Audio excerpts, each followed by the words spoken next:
kebetulan memang sebagai guru di sini ya Bu ya, ini mau ada tugas untuk wawancara terkait pengambilan keputusan. Selama ini bagaimana Bu Nurul dapat mengidentifikasi kasus-kasus yang merupakan kasus yang termasuk dilema etika dan kasus yang termasuk rujukan moral. Identifikasinya itu seperti apa?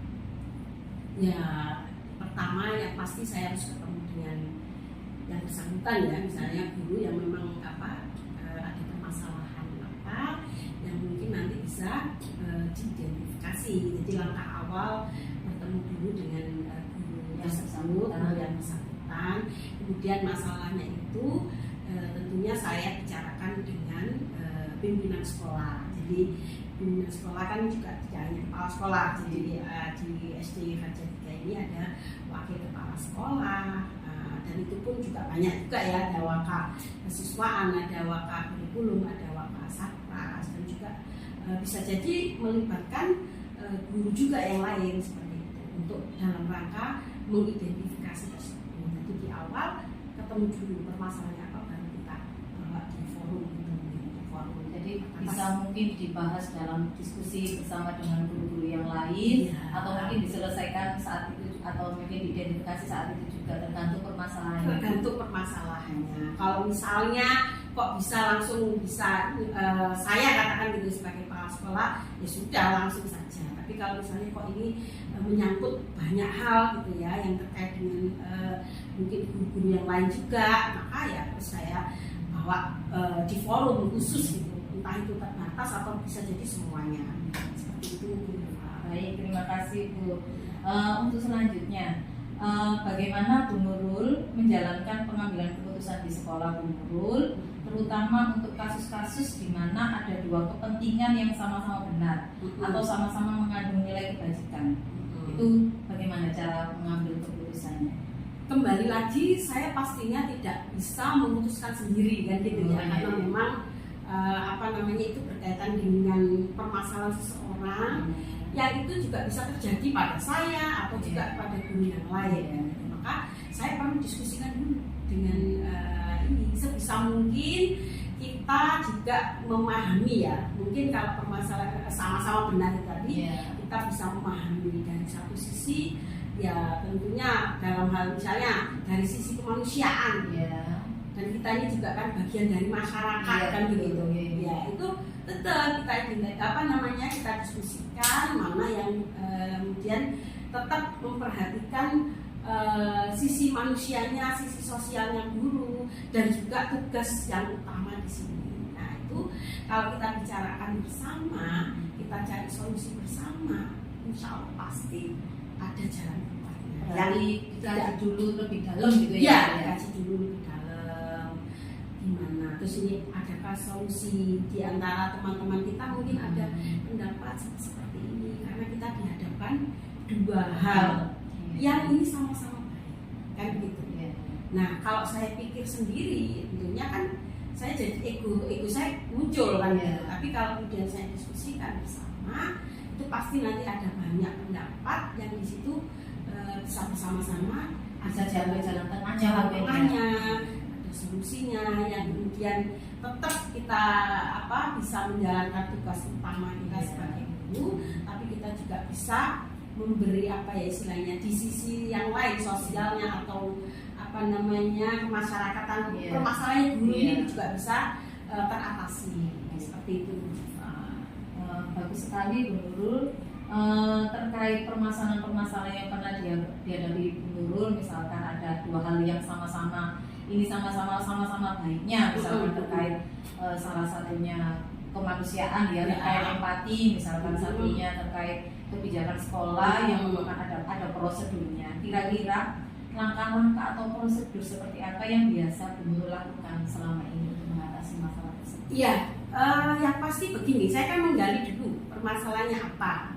Satu contoh ya, saya mungkin bisa menyebutkan satu permasalahan saja. Contoh, ada guru yang waktu itu hamil, kemudian dokter menyarankan untuk bed rest, tidak bisa mengajar, tidak boleh mengajar, artinya tidak boleh melakukan aktivitas yang berlebihan atau yang ini yang membahayakan janinnya. Nah, sedangkan guru ini katakan sebutlah ini guru A. Lah guru A ini harus punya tugas utama, dia saja. Nah, yang langkah yang saya lakukan, saya akan ya tentunya saya bicara dengan guru tersebut, ya. Kemudian saya juga memanggil istilahnya bicara juga dengan suaminya. Sedangkan di aturan yayasan kan tidak ada, di aturan sekolah itu ya tetap kalau harus bed rest sekian bulan ini tidak ada. Nah, adanya kalau cuti hamil, cuti melahirkan ya, ini masih bisa. Ini waktu hamil pertama sudah harus bed rest. Sedangkan otomatis kalau nunggu sampai lahir kan 9 bulan. Iya. Nah, ini kan Muridnya bagaimana? Nah, muridnya bagaimana kan begitu. Tapi ini lagi-lagi ini masalah juga untuk si guru A ini kan juga yang dinanti-nanti, kemudian juga berhubungan dengan kesehatannya. Ya saya langkah saya pertama itu tadi saya bicara sama suaminya, saya bicara dengan kemudian bagaimana coba cari apakah ini hanya ini kan sarannya dokter satu dokter, coba cari ke dokter yang lain. Ada compare ya barangkali beda dengan diagnosa dokter yang pertama. Bisa jadi dokter yang kedua ini diagnosanya beda. Mana yang lebih, jadi tidak hanya satu-satunya. Dan alhamdulillah memang waktu itu ketika saya sarankan untuk ke dokter yang kedua yang lain itu ternyata ada bisa. Jadi asalkan dengan syarat-syarat ini gitu. Dan sekolah bisa memahami, mengikuti gitu ya. Ini harusnya mungkin dalam 1 minggu sekian hari tidak apa-apa kita kalau full 9 bulan. Iya. Tapi itu tadi, jadi cari alternatif, tidak hanya satu-satunya itu yang sarannya dokter yang pertama, tapi ada dokter lain dan kemudian bisa. Nah, seperti itulah. Jadi tidak hanya kita langsung memutuskan saat itu. Kita bisa cari dulu ada alternatif satu, nggak bisa alternatif 2, 3 dan seterusnya. Ya bagus sekali Bu, ini memang bisa saya tiru nanti sebagai sumber inspirasi ya Bu. Baik, selanjutnya kira-kira hal-hal apa saja yang selama ini Bu Nurul anggap efektif dalam pengambilan keputusan pada kasus-kasus yang terkait dilema etika? Saya sangat yakin ya, saya meyakini dalam komunikasi yang efektif itu kalau menurut saya ya, maksudnya kita itu komunikasi dengan siapapun, dengan pimpinan yang lain atau dengan guru atau dengan wali murid, itu komunikasi yang penting itu komunikasi. Jadi itu ya kalau menurut saya. Jadi kalau sudah ada komunikasi yang baik ya antara warga sekolah, itu pasti insya Allah semua permasalahan akan ada solusi karena kita mencari bersama. Karena komunikasi kita baik, maka insya Allah pasti ada jalan keluar.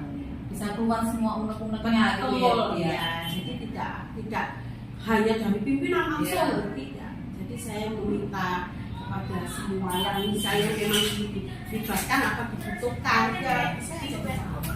Karena kuncinya berarti di komunikasi. Semuanya komunikasi dan kebersamaan. Kalau sudah komunikasi baik, pasti sudah akan tercipta kebersamaan. Apapun masalahnya, kebersamaan solusinya. Bisa ditiru itu. Iya.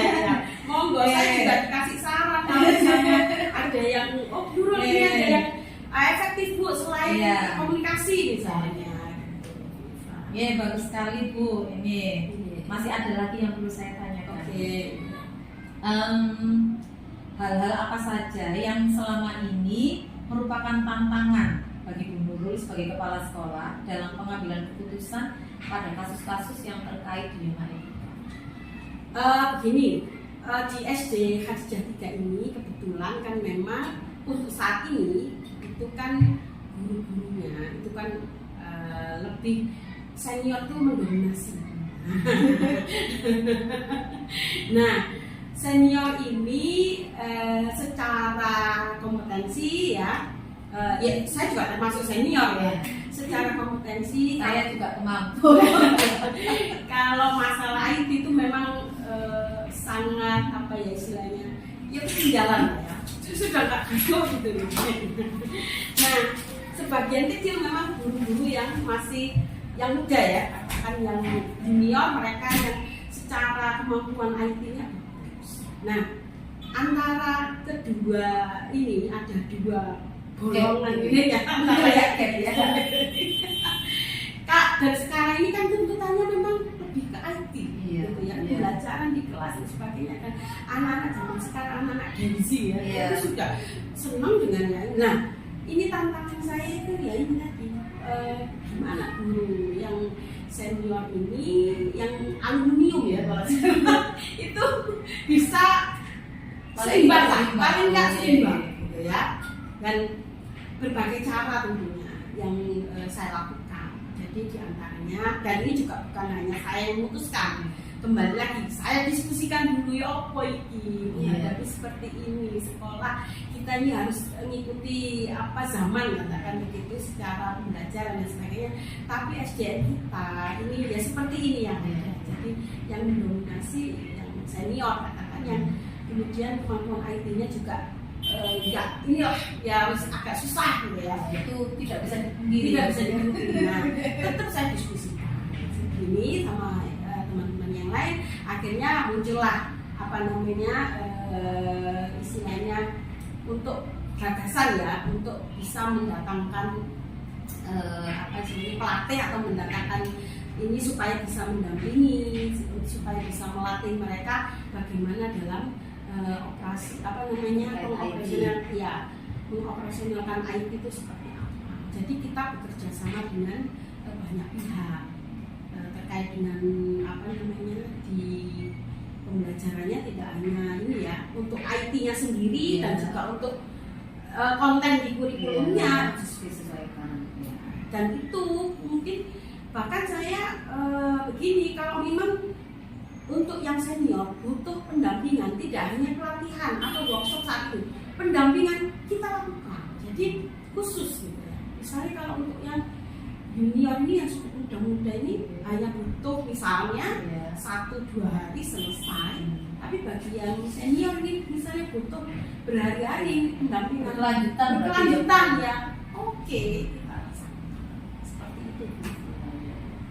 Ya memang senioritas kadang-kadang itu mungkin menganggap mampu gitu ya Bu ya. Tapi ya memang kadang-kadang dia harus keterbatasan. Dan itu kita harus pahami ya. Kita harus apa istilahnya bahasa Jawanya ya dirambut kabeh. Sing ngene ya dirambut, sing ngono ya dirambut gitu. Karena saya yakin itu kalau kita bisa mengelola dengan baik itu menjadi kekuatan bagi sekolah kita. SD Khadijah 3 seperti itu. Iya, ini bagus sekali Bu. Tapi masih ada lagi pertanyaan Okay. saya. Apakah Bu Nurul memiliki sebuah tata cara atau jadwal tertentu dalam sebuah penyelesaian kasus yang terkait dilema etika? Kemudian apakah Bu Nurul langsung menyelesaikan saat itu juga di tempat, atau memiliki jadwal untuk menyelesaikannya, dan bagaimana prosedurnya seperti apa? Oke. Kalau masalah-masalah tertentu ya, sekiranya itu enggak ya ringan lah ya, maksudnya bisa diselesaikan saat itu ya sudah saat itu aja, biar nggak Berarti bergantung permasalahannya. Kalau bisa diselesaikan saat itu biar nggak berkelanjutan, biar nggak lama-lama, karena khawatir nanti muncul permasalahan yang lain kan gitu. Udah sing dipikir saiki ya udah saiki bisa diputusin selesai. Itu melihat permasalahannya. Tapi kalau kemudian permasalahan itu agak gimana ya, istilahnya kayaknya nggak bisa ini, harus butuh bicara dengan yang lain atau butuh didiskusikan. Ya tentunya saya buat jadwal, istilahnya walaupun itu tidak tertulis yang secara, tapi tetap saya punya paham. Untuk saat ini kayak tadi yang saya ceritakan, saya ketemu dulu dengan tadi ya yang saya bilang dulu ya, saya ketemu dengan suaminya dulu, gitu kan. Nah kemudian saya ketemu dengan bicarakan dan Jadi ada tahapan-tahapan. Kalau permasalahan itu memang tidak bisa diselesaikan saja. Kalau saya sih kepengennya ya selesai gitu. Karena segera apa yang bisa sudah selesaikan aja biar nggak berlarut-larut, karena itu nanti akan mengganggu gitu kan, mengganggu pada tentunya proses pembelajaran. Tapi kalau memang itu masalah harus banyak istilahnya berkaitan dengan yang banyak orang ya harus saya harus bikin dikaji yang lebih detail gitu ya. Kemudian ada tahapan-tahapan. Saya kan juga butuh konsultasi juga kan gitu ya. Jadi saya ini juga tidak semua tahu. Saya harus konsultasi dulu dengan yayasan misalnya atau dengan siapalah yang terkait dengan permasalahan.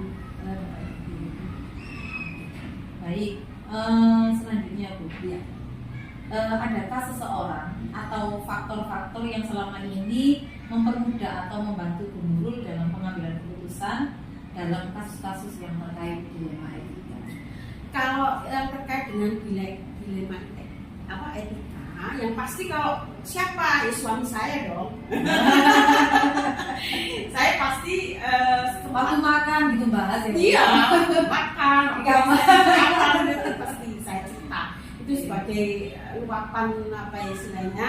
Ya curhat katakan gitu ya. Jadi itu menurut saya itu efektif bagi saya karena itu bisa plong. Gitu. Nah setelah saya dengan suami juga memberi masukan gimana kalau menurut Abi gimana, saya biasa panggil Abi ya.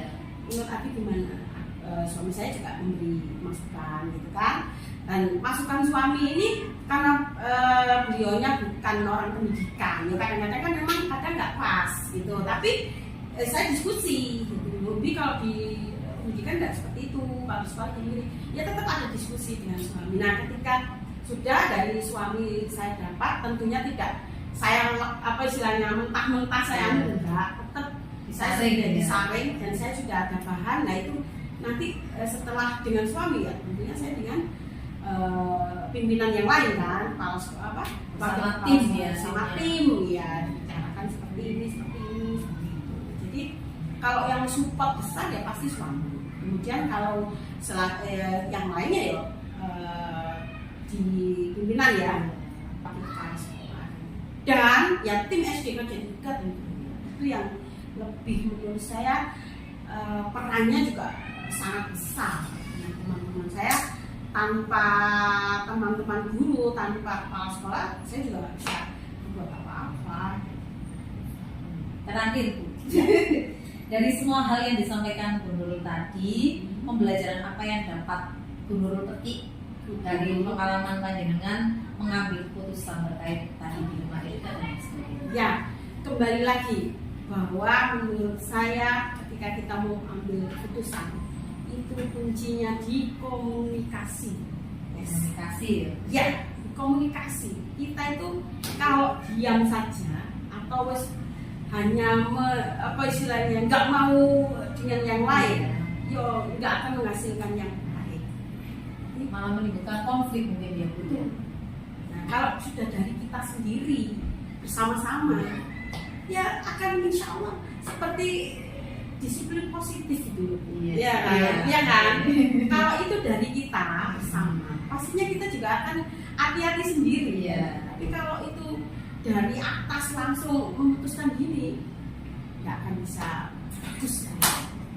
Jadi sekali lagi komunikasi. Nah itu kan semua disiplin positif atau apapun semua kan memang kuncinya itu. Menurut saya komunikasi. Kalau kita komunikasi kita baik dengan lingkungan sekitar kita, itu pasti akan enak. Apapun masalahnya, komunikasi solusinya. Itu menurut saya. Baik, terima kasih Bu Nurul atas waktunya, luar biasa, bisa menginspirasi nanti mungkin dalam pengambilan keputusan mungkin dan di keluarga ataupun di sekolah itu bisa saya ambil. Terima kasih. Assalamualaikum warahmatullahi wabarakatuh. Waalaikumsalam warahmatullahi wabarakatuh.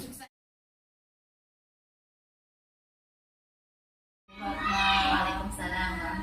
Mohon maaf mengganggu waktunya pagi-pagi. Saya sudah datang repot Bu Fatma sebagai kepala sekolah di RAL Kalambe.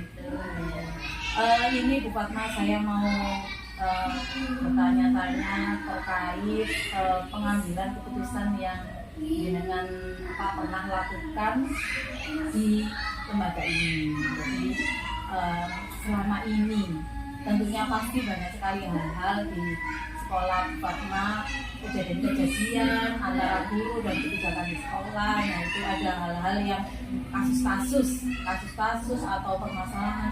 Nah, bagaimana Bu Fatma bisa mengidentifikasi kasus-kasus tersebut, manakah yang merupakan dilema etika yang benar lawan benar, dan manakah yang termasuk pendidikan moral? Cara mengidentifikasinya berikut. Jadi kita lihat kasusnya dulu. Kasusnya misalkan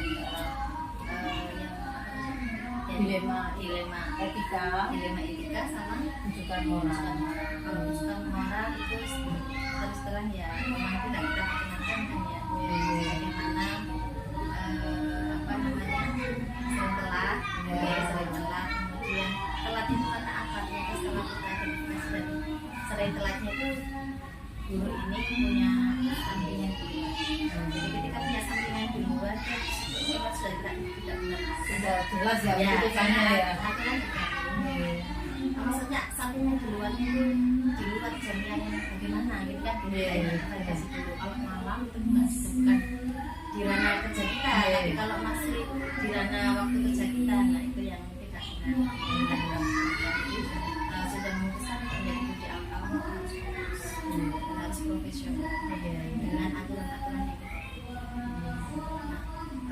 Untuk yang dilema etika di sini memang ya serba sulit ya kalau memutuskan ini, karena memang kita sebagai manusia ini tidak hanya kewajiban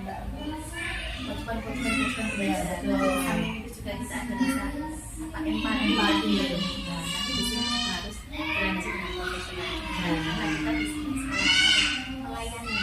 Jadi tugas melayani ini tidak boleh terabaikan. Jadi misalkan yang etika tadi misalkan seorang guru yang tidak masuk karena Misalkan satu hal yang harus ada dua pilihan, dan itu tidak bisa diputuskan saat itu juga. Nah, kita lihat dari intensitasnya. Jadi kalau sekali karena kita di sini tugasnya tidak hanya kita harus mengerti beliau. ya betul.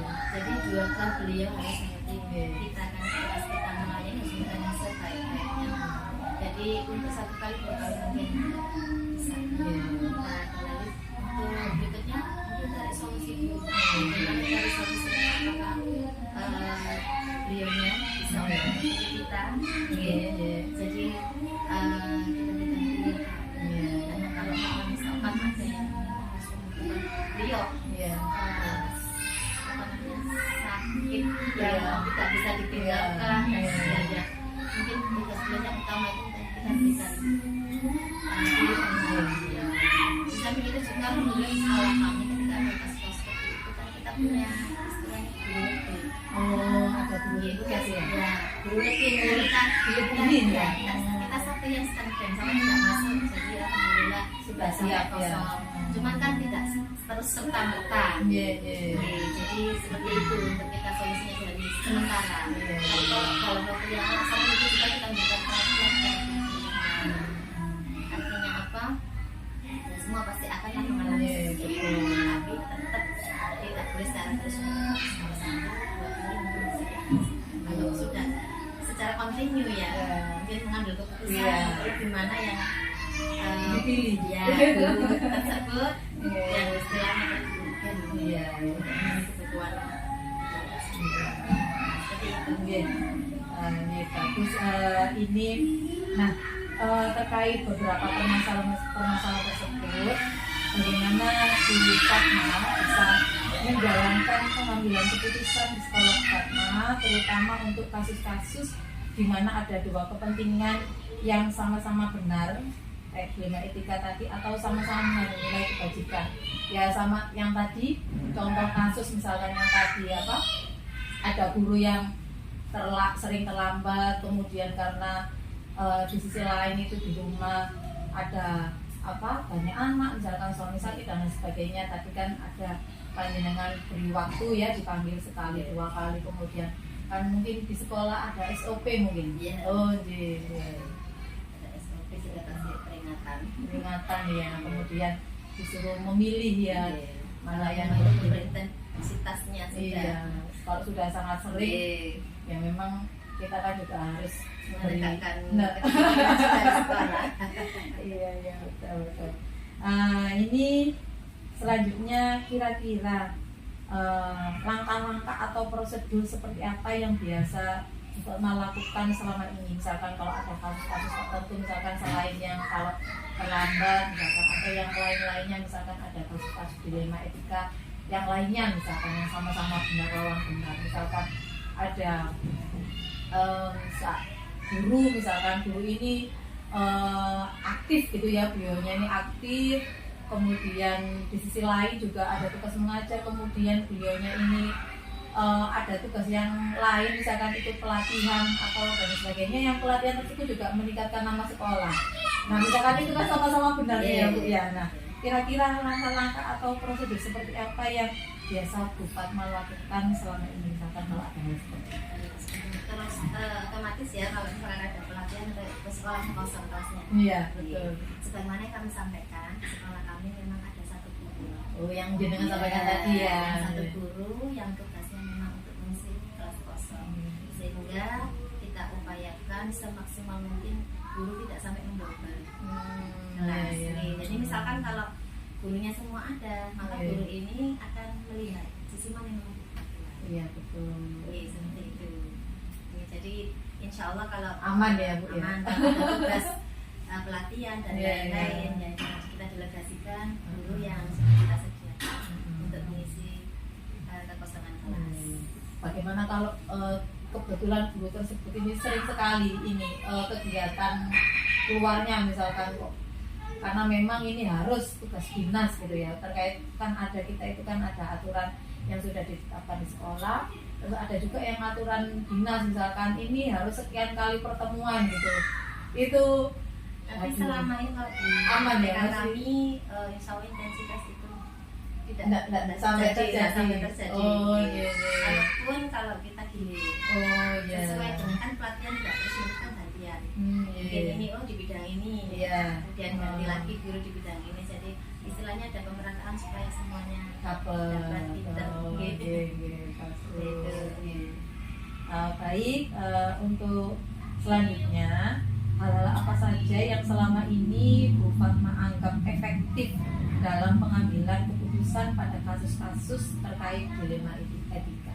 Ya, tadi benar dulu ya. Jadi selama ini yang pernah saya telah itu tadi kita ajak ngobrol, kita panggil, jadi kita panggil.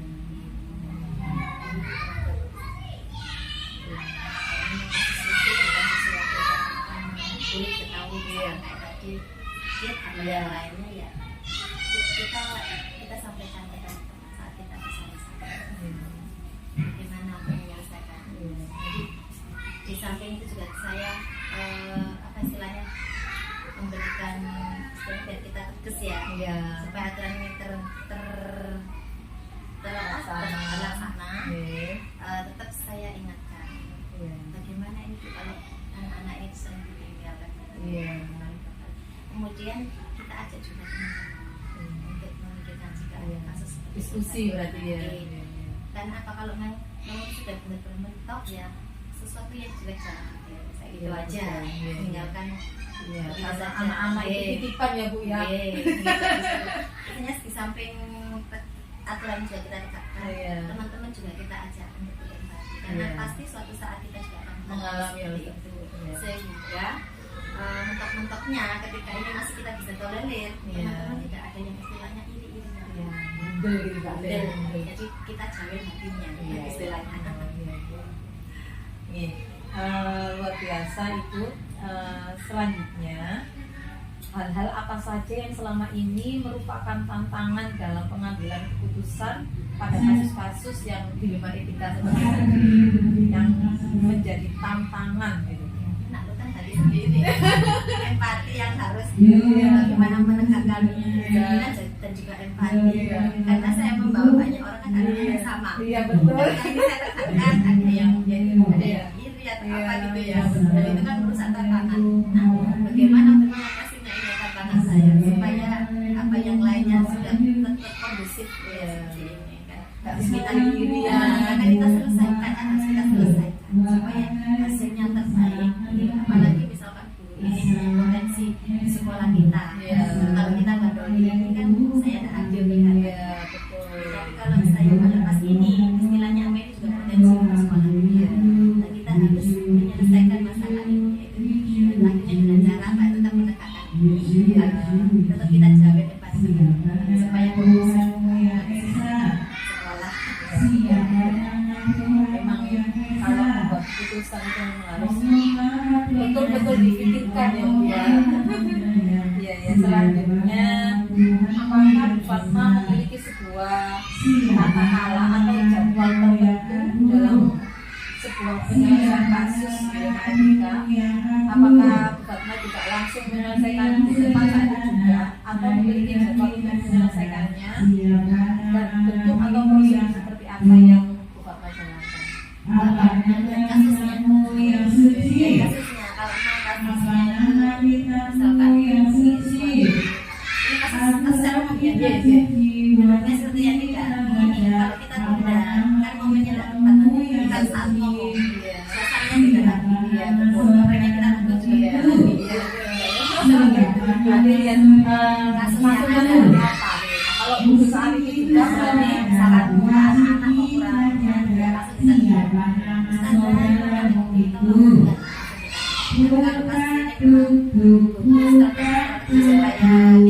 menyelesaikan kesan ya harus berproses ya, proses mungkin secara bulan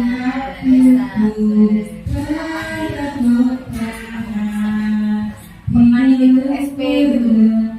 biasanya secara lisan kita kasih waktu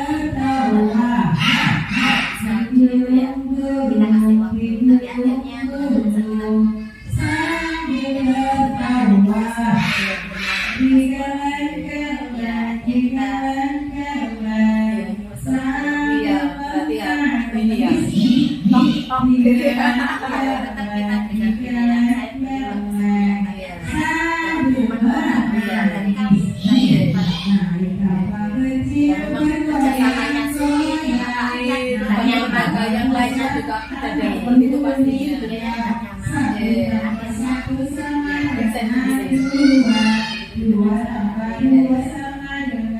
Baik, terima kasih. Selanjutnya, adakah seseorang atau faktor-faktor apa yang selama ini mempermudah atau membantu Bu Fatma dalam mengambil keputusan dalam kasus-kasus ini? karena ini yayasan istilahnya saya juga jadi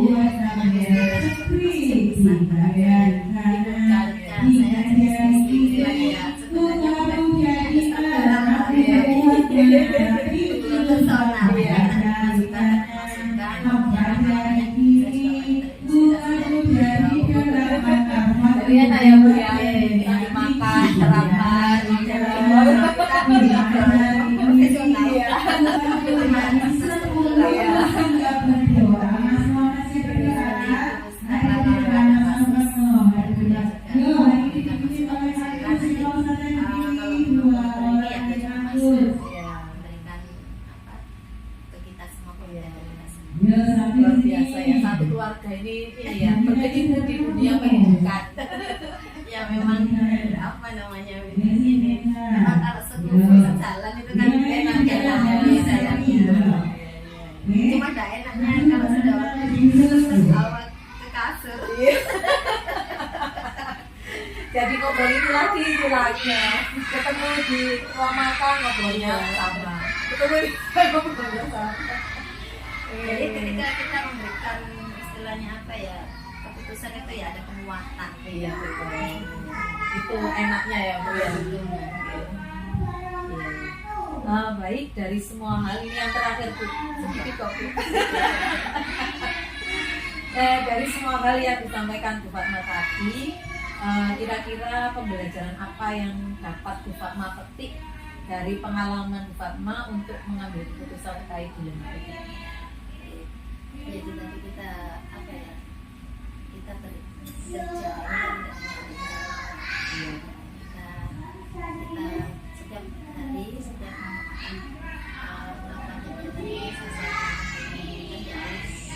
melakukan kegiatan ini kita ada usaha, kita ada usaha ada bisa ada langsung apapun itu saya ingatkan awal kegiatan kesulitan itu ada solusinya dan solusi langsung jadi untuk setiap permasalahan ya tetap kita harus menyelesaikan dengan cara solusi terbaik. Kita harus Tetap berdoa sama Allah ya, sama Allah, menyertakan Allah dalam apapun. sehingga solusi yang kita berikan Iya. dan saya berikhtiar juga bagaimana keputusan ini nanti bisa istilahnya sama ini Iya. Jadi keputusan yang bijak Bu ya. yang terbaik istilahnya. Luar biasa Bu Fatma percakapan kita hari ini. Terima kasih atas waktunya. Sama Sangat menginspirasi. Kedepannya mungkin saya kan tidak tahu kedepannya seperti apa, mungkin dalam pembelajaran saya butuh untuk apa ini mendapatkan ilmu yang terbaik. Pengalaman yang selama ini bisa saya jadikan apa ini salah satu referensi bagi saya untuk mengambil keputusan dalam hal apapun, mungkin keluarga, sekolah dan lain sebagainya. Terima kasih atas inspirasinya. Mohon maaf atas ini saya